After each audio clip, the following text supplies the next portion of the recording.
जर इथं मोठमोठ्या बिल्डिंग दिसतील आणि आपलं फक्त भकास आहे मंदिर दिसेल की ज्याच्यामध्ये आपण कधी येणार नाही आणि येण्यासाठी त्यांची परमिशन घ्यावी कार्यक्रम करायला फक्त।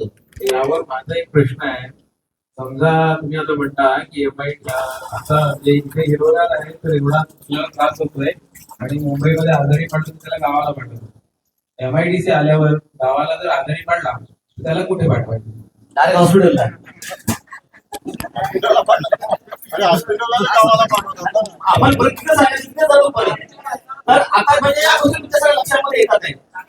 आणि अजून एक महत्त्वाची गोष्ट तुम्हाला सांगतो, जेव्हा मुंबईला महामारी आली कशाची, कोरोनाची, कुठे आपण सगळे आलो आणि तो जर आपला काम नसता तर मुंबईमध्येच मरावं लागलं असतं, चुकी बरोबर। तर त्याच्यासाठी आपल्याला हा गाव वाचवायचा आहे, आपल्याला गाव पाहिजे म्हणून एक जिद्द। आता याच्यानंतर आपले ज्येष्ठ या ठिकाणचे ग्रामस्थ रघुनाथजी निंबळे, तर त्याने देखील आपलं थोडस म्हणून या ठिकाणी व्यक्त करून आम्हाला सहकार्य करावं। बघूया। अच्छा